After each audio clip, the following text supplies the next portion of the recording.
Hey, Brembro back with Grand Tactician Civil War, our USA campaign on Very Hard, Very High. A couple episodes ago, updated the game to the development version, essentially the beta version of 1.06. So we've been talking a little bit about the implications of that over the past couple episodes. The patch looks pretty cool. But we're kind of in the last stages of this campaign, and I switched versions in the middle of it, so I'm not sure everything is just really quite right.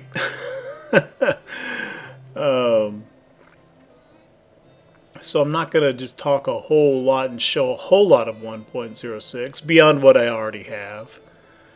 I will say that since I made the version change, and some time has now passed, and now I look at these projects. And these little coins, and I was clicking on all these before, nothing was happening. And now I'm seeing these little coin bars filling up.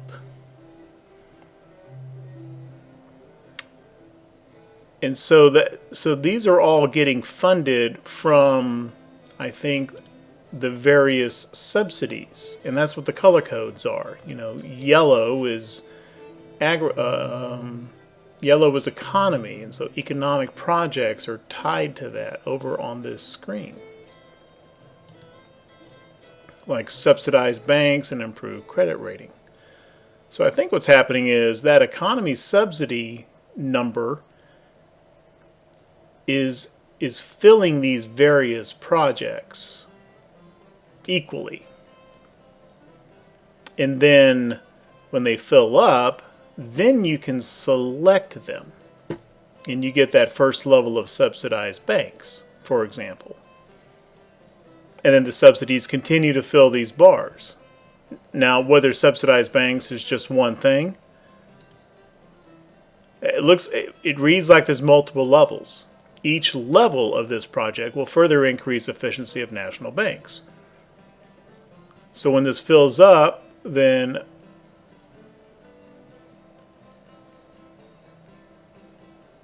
if we have a sufficient policy for this, we would need Bank Act 1. Then we can activate this, and then it'll start filling up for the next level.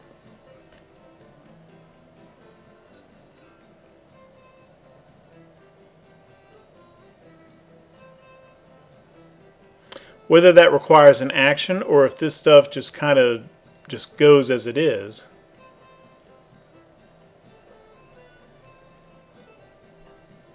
Well, in any case, it's not totally clear yet to me, but it's becoming a little clearer how this whole project thing works. But it's going to take a new campaign to really get into the meat of it, and I'm not going to really explore a whole lot of it in this one. What I am doing is I want to complete this campaign just because it would bug me if I didn't, and it would probably bug some viewers. I want to go ahead and finish this thing up so that I can kind of start a new campaign from scratch with 1.06 in development. So that's going to happen pretty soon, and actually by the time this video gets published, may have already started. I have accelerated kind of my publishing schedule for the remaining episodes.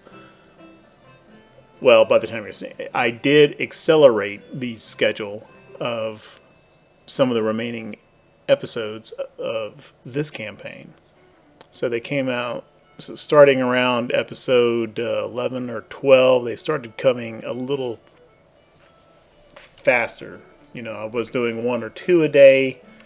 I kind of bumped it up to 2, and I think in one case maybe even 3.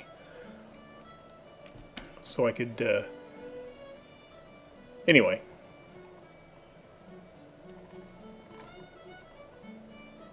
where we are in this campaign is the Confederacy is on its last legs.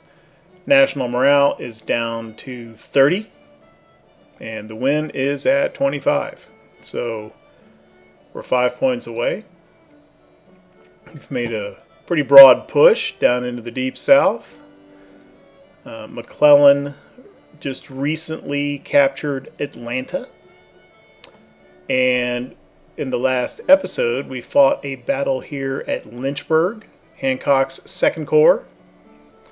Fought the Battle of Lynchburg here and is now capturing Lynchburg. So as soon as time starts rolling, we'll have Lynchburg wrapped up pretty quickly. We've got a siege going on here on the coast at Morehead City at Fort Macon, which looks like it should go in our favor, but it's not overwhelming. That may take a little while. It is possible, certainly not certain, but it is possible that we may actually finish this campaign without another tactical battle. It really depends more on the Confederate actions, because my intention is to just basically start city gobbling as much as our armies are able to go gobble. So with that in mind, let's get some moves planned.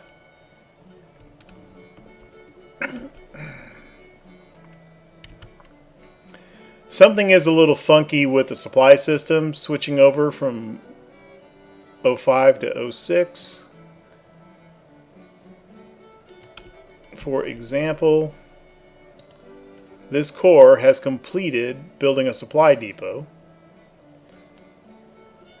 Is not considered connected to it. That might switch one, and is still in bad supply shape here.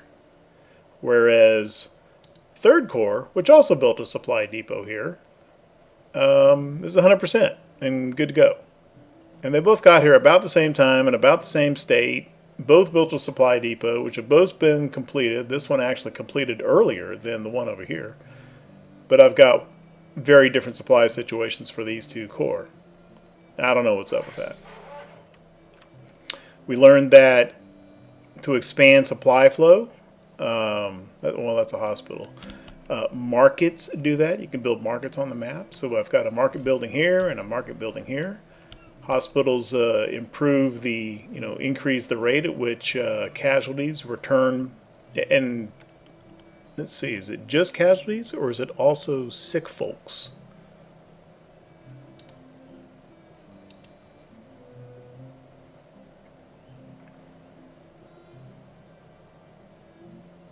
Yeah, reduce mortality of wounded soldiers. So I don't think it affects sickness attrition, although it seems like it ought to. That would seem reasonable. So anyway, we plopped a hospital here just to do it. And after the Battle of Lynchburg last episode, where we captured a fair number of prisoners, that kind of made this prison camp look somewhat attractive. So I don't think it's going to have much of an effect on this campaign. But I also started building some prison camps. I got one for the east, building kind of here between Harrisburg and Philadelphia. And for the Western Theater, I think I have got one building near Indianapolis. They do require workforce and supplies, so I kind of put them near railroads. I admit I didn't really look at the workforce map, but I think when you place those, it might be a good idea to put them in a kind of a red area on the workforce heat map, which I didn't think to do till after I plopped them. Right. So I said I was going to get guys moving. I think the Mississippi Army is good to go. And off camera, I did kind of go around and scrub the armies, make sure that all the armies and corps had that a couple of them had like open park slots where I hadn't chosen anything. So they don't anymore. I filled them up. And one other thing I want to try is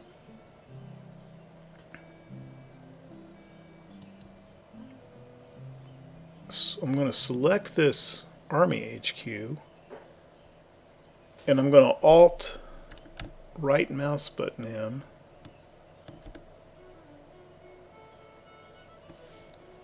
on his subordinate corps. And I think what that means is when he tells the subordinate corps to go somewhere, the Army HQ will just follow with him. I hope that's how that works.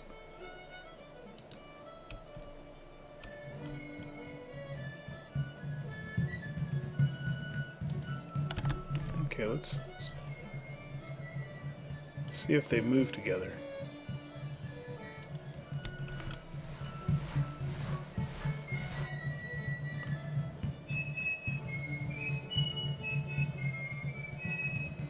Maybe not.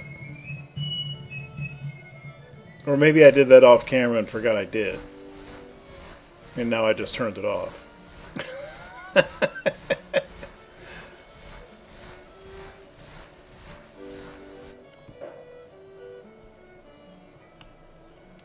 I had Mississippi Army there just to kind of support the Engineering Corps.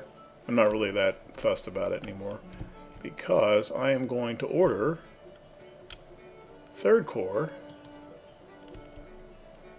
who we don't need the armies, I think, to build these civilian buildings. And his supply is good, so I'm going to order 3rd Corps to come on down to Tuscaloosa.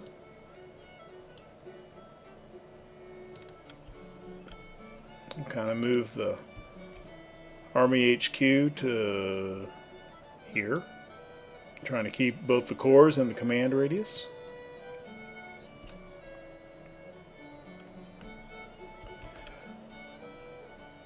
Polk's command fell back from Atlanta to whatever this town is that I can't get a mouse over on. Griffin. Fell back to Griffin, Georgia, building himself a supply depot there. Currently 9,000 men, although I guess has done enough recruiting, slated to go to 19,000. Heinzelman's corps is in fine shape. Looks like we might get another battle after all. And he's going to push on down on Polk toward Macon.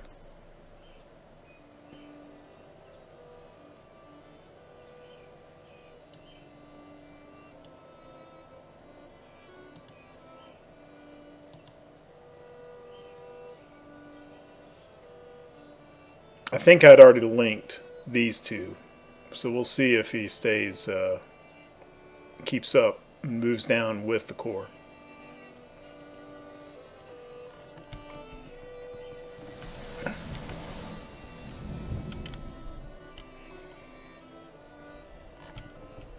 That engineer corps is doing work.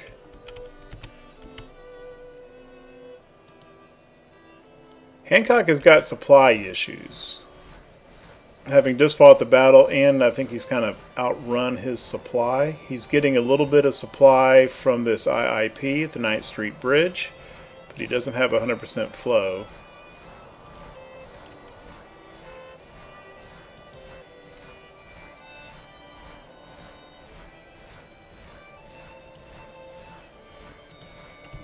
I'm going to move the Corps HQ down. I'm going to move 6th Corps to about here. You should draw supply from that depot.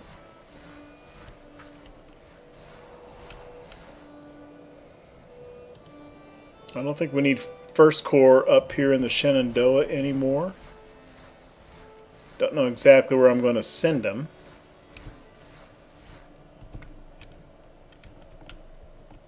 But at least want to get him back over on this side of the Blue Ridge.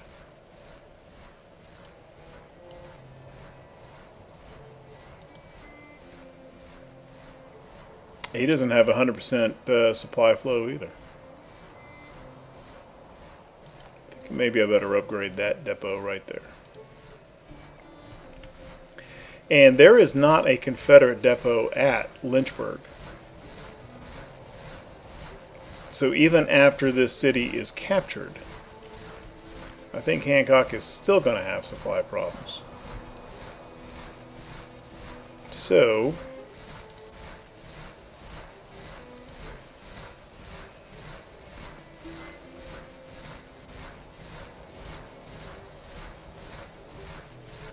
let's get that cooking.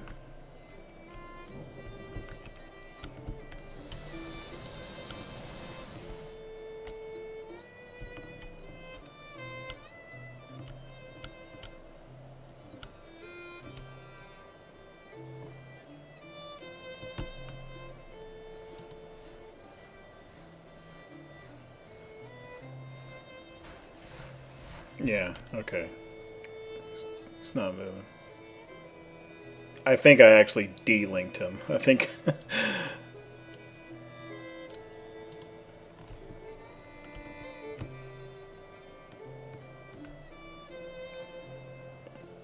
yeah, Appalachian isn't moving either.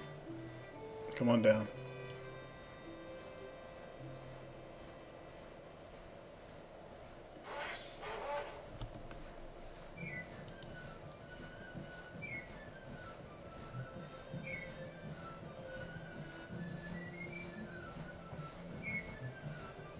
Oh, okay.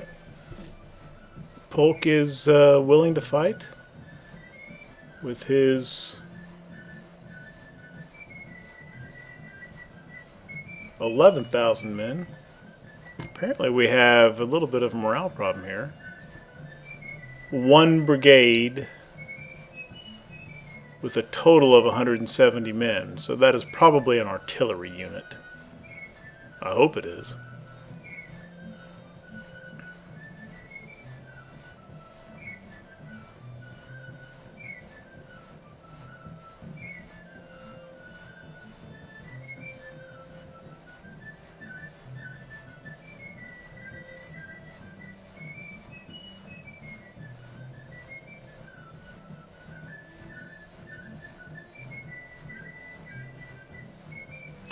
Let's see how the auto-resolve does.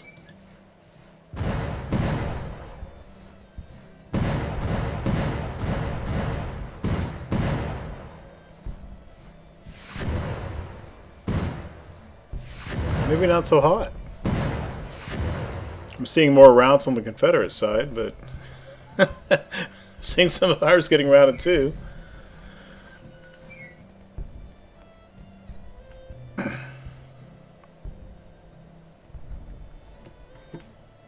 Alright, well, we'll see how that goes.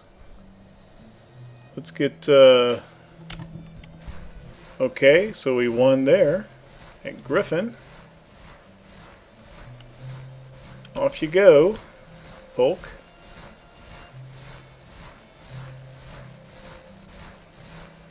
Okay, still a good supply situation. We're down to yellow readiness.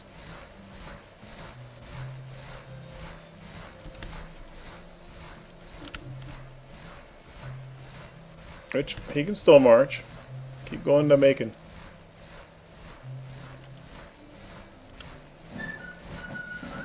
Both of you.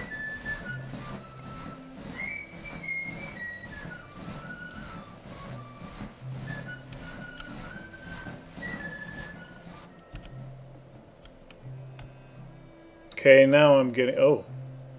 I got a project...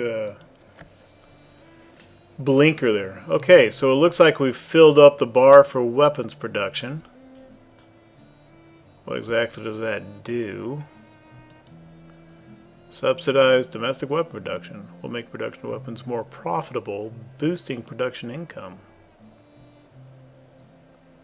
And increases production efficiency. Well, that seems like a good thing to have. Oh, we've got some infrastructure reform and subsidize industry.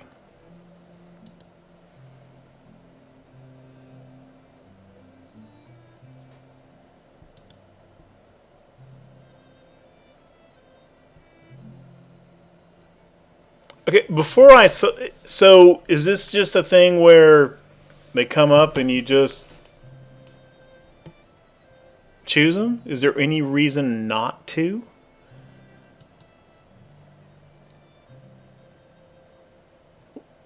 What were those?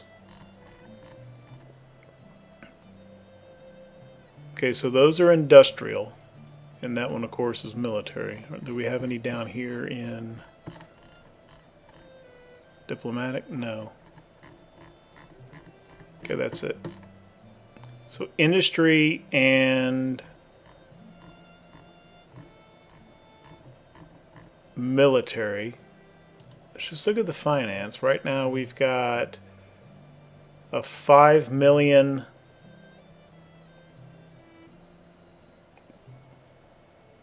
budget in military and a 20 million in which this military is new.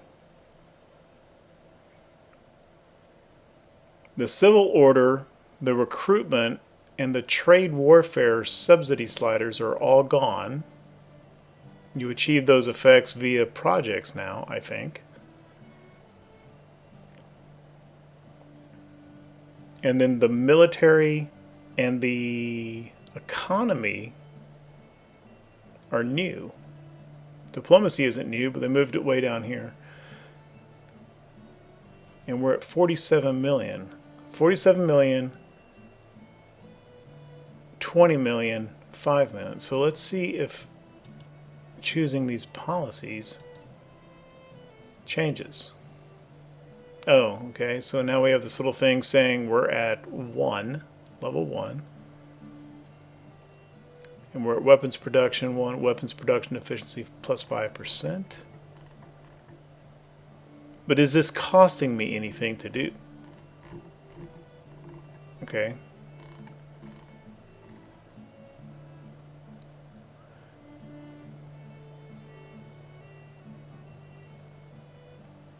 And now I do not have these available anymore. So at any given time, you pick one, and it makes the other full ones, even if they're of different categories, go back to 0 and start to refill. Now, if in the same category, that kind of makes sense. But other ready projects in other categories, that doesn't seem to make a lot of sense to me.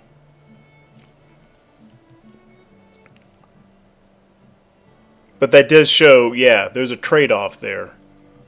You fill up, you get 1. Which one are you going to pick? That's... I got it. I kind of assumed that in different categories. It didn't occur to me that...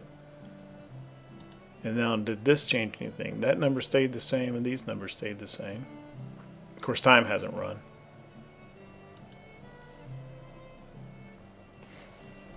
Okay, interesting. Another little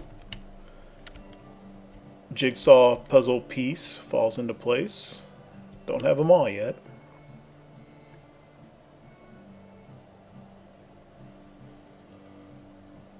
Okay, that was Polk's supply depot that he was building. I wonder if I can complete it. I don't think so.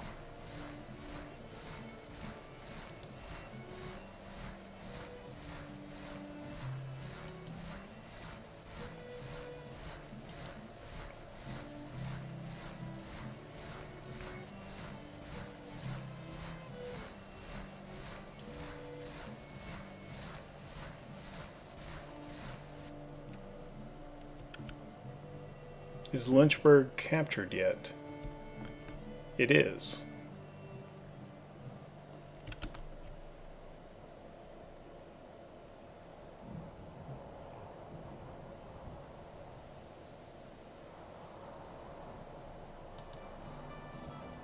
Yeah, Hancock's not doing good for supplies. 6th Corps is alright. 1st Corps is mostly alright.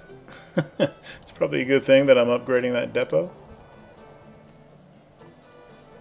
Or 1st Corps could just come over here and draw off the Richmond depot. That would make sense.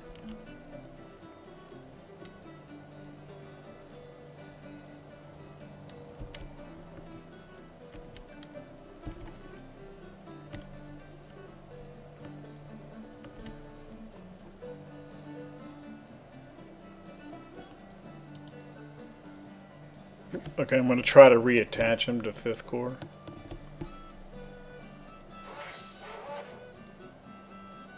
And I used the wrong key. It should be Alt RMB.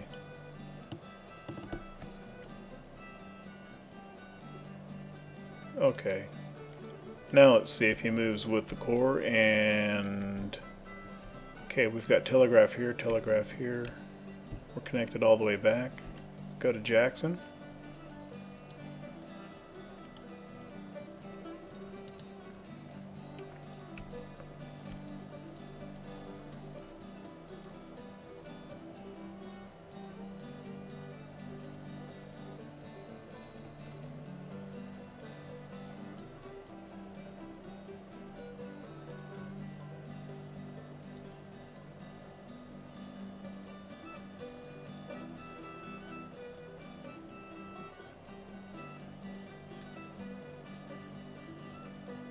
Fifth Corps is moving. Army HQ is not.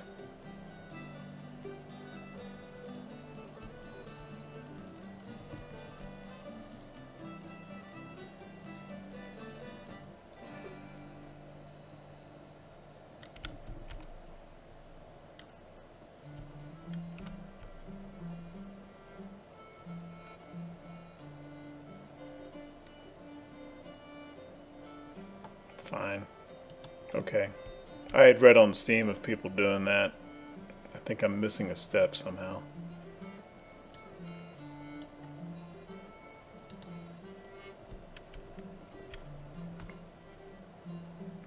Tuscaloosa is captured. How's our supply situation? Not good.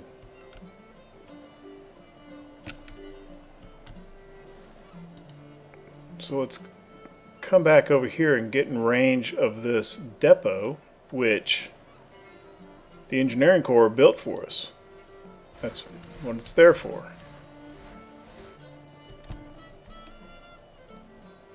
Let them supply back up, and then I'll march them from here straight to Montgomery.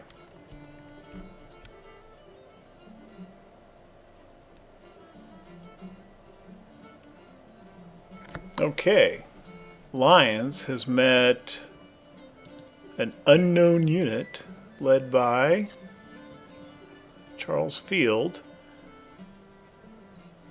It's not even showing him on the map.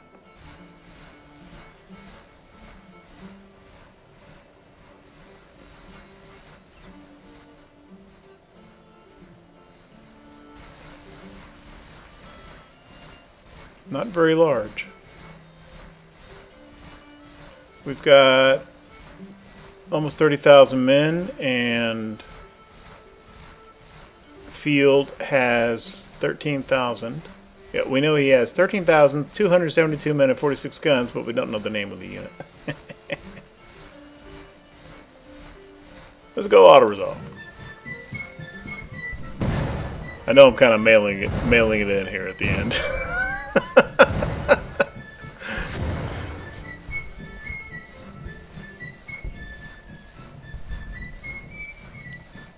That's a new icon. What is that? Oh, because there's an auto... I've never seen it before because this is an auto-resolve icon, and we are getting our butts kicked. He's getting a lot of routed units, but so are we. I might lose this. This is the Army of Mississippi. And we just blundered into there.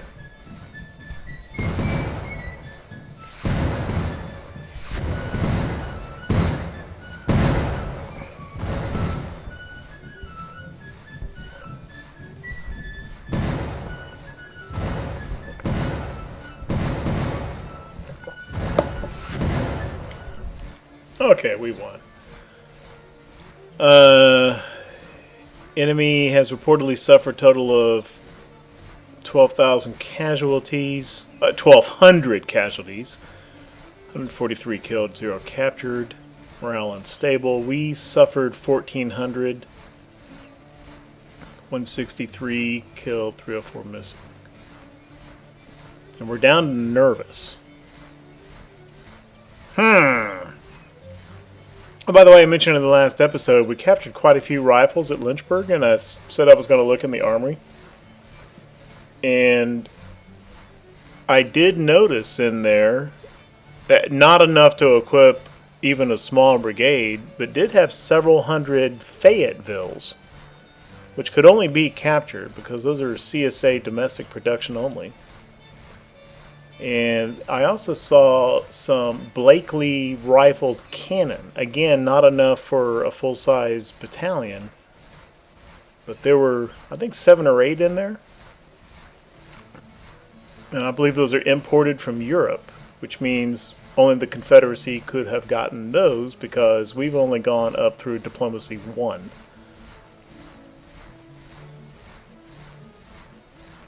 Okay. Colonel Sturgis is a national hero. Good bully for him. Oh! And that did it. So we took Lynchburg. We probably took Macon by now. Maybe.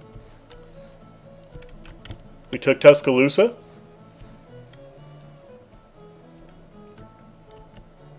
Did not take Macon yet. But anyway, those few city captures and a couple of auto-resolve battles. I don't know. Yeah, that siege was still going on at Fort Macon. But that was enough. Confederacy sues for peace.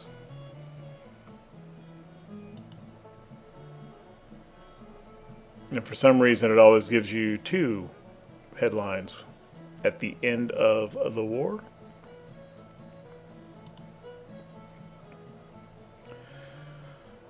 Okay. Interestingly, even though Tennessee and Virginia were completely zeroed out for support, it's still showing that the Confederacy still had slightly higher support at the end than we did. They're pretty close. Of course, his army morale had tanked. That makes sense. They had gotten as low as about 50,000 and had actually started recruiting again, probably because of changes in the economy from 1.06, but they only were at 75,000 at the end of the war. They still had a pretty big navy that we basically never saw an effect from. And we wound up with less than 100,000 casualties total for both sides. And actually, these numbers did tick up a good bit toward the end. Like 3 game months ago, not very many episodes, these numbers were about half of what they are now.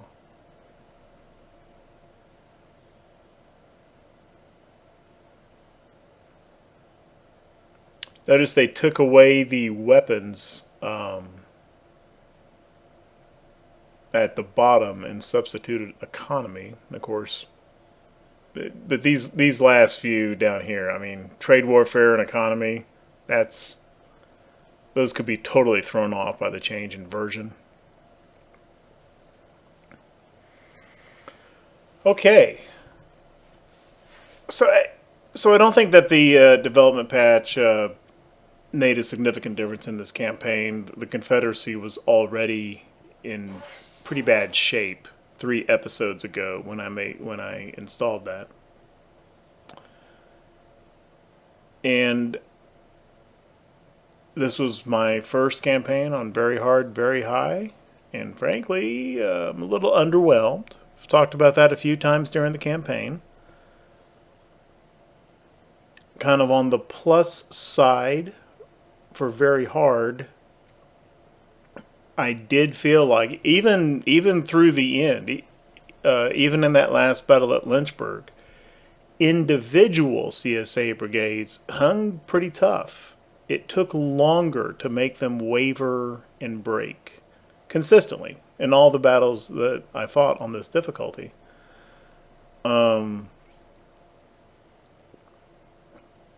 Which meant that the firefights lasted longer, which meant that even though we were getting a good casualty ratio, we were taking more casualties, and the casualty ratios were comfortable, but not as, they were still lopsided in our favor, but not as lopsided as I had been accustomed to seeing in earlier campaigns. And we wound up 63,000, almost 64,000 for the Confederacy, and 24,000 for us.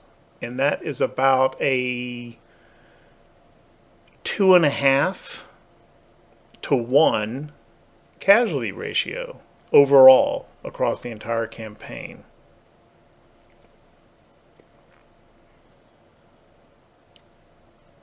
Whereas in the past, on lower difficulties, that ratio would have been above 3.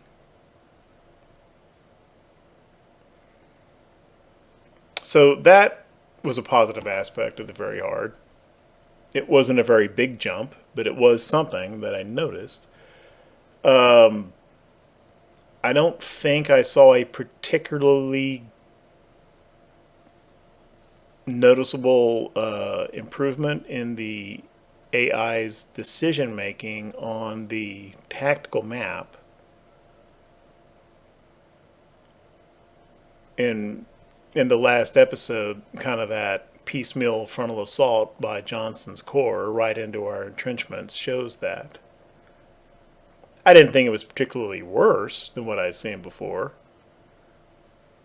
There were still attempts to try to go to flanks in most of the battles.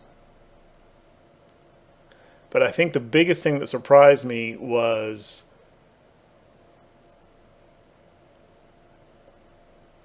they just didn't recruit men.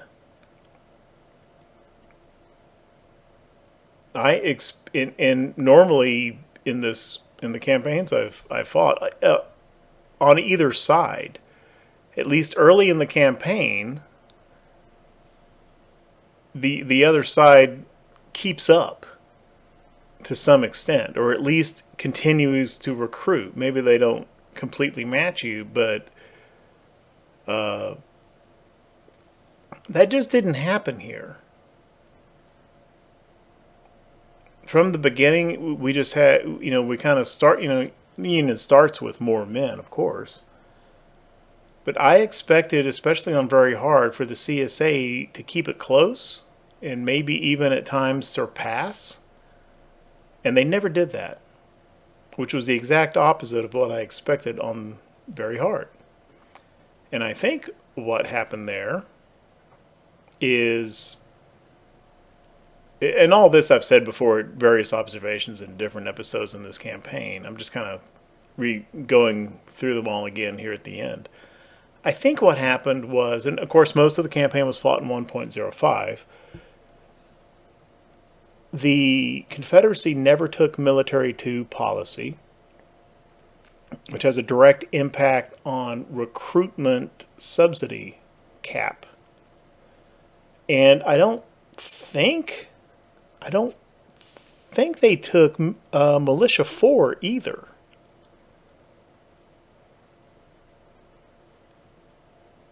And that is usually something that the AI does pretty standard.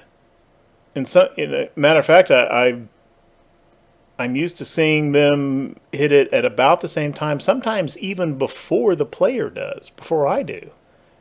Even if I'm beelining, the AI usually beelines those too. And because he never opened Military 2, not only did that affect his volunteer recruitment and his recruitment subsidy, but it also ensured that he could not then unlock conscription and bounties, which I, as a player, typically try to avoid going with those, but the AI usually plows right into them and gets a lot of manpower from them. So I think that the AI's policy choices in this campaign really gimped him for troops.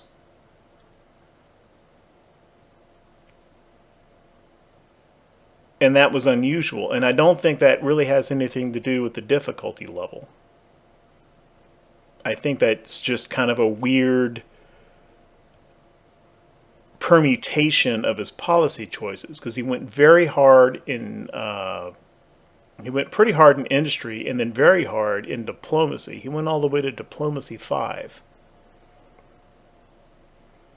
That's how the AI prioritized. And that is unusual, regardless of difficulty level. And then that lack of manpower meant always smaller armies, and I think that may have turned around and made the AI CSA here pretty darn passive on the campaign map. At mediocre and hard levels, which I've played before, kind of what I've seen, and I posted one earlier Union campaign a few weeks ago where we saw this.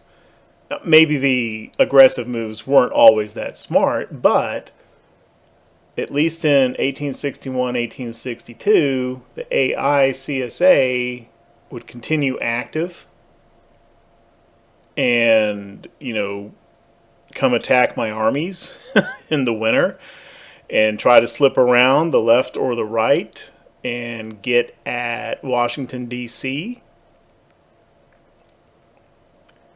So at least they were trying, even if those movements didn't fail. It certainly was a little, at least for some stretch of the campaign, there would be kind of this little whack-a-mole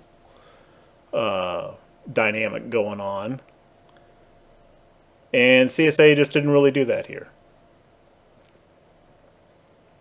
There was a stretch right at the beginning, kind of in the March 1862 time frame, where he did send all 3 of his armies, and we have 3 pretty big battles very close together. One of his armies went up and hit Winchester at Fort Charlisle. One of his armies came in and hit the 6th Corps at Manassas, and then Johnston came up and hit the then 1st Corps at Fredericksburg. And we took quite a few. I would say that at least half, if not maybe even 60% of the casualties shown here were probably taken in those 3 battles, which took place over about 2 to 3 weeks of game time. And that was about as aggressive as the CSA got in the campaign map in this run. And once those battles were over, and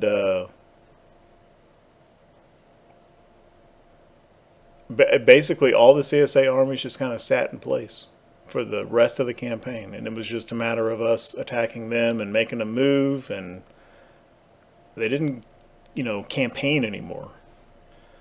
And then the final thing, though, even before the policy choices could have started having this effect, from day one of the campaign, I'm really kind of flummoxed at the complete inactivity of the 2 starter forces out in Missouri and Arkansas. That doesn't make any sense at all to me.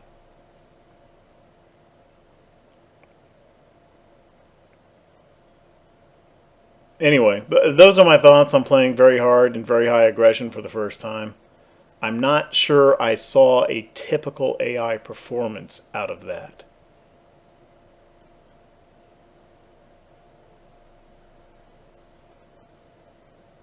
And that's about all I have to say about that. If you like what you've been seeing in this and my previous Grand Tactician Civil War campaigns, I've got videos from other games too. A little bit of War of Rights every now and then, a little bit of naval action every now and then. I've put out a few videos on a game called Aircraft Carrier Survival recently. Anyway, if you kind of like what I'm doing here, leave a like, leave a comment, maybe a sub. But at any rate, thank you very, very much for watching. Not just this episode, but this campaign.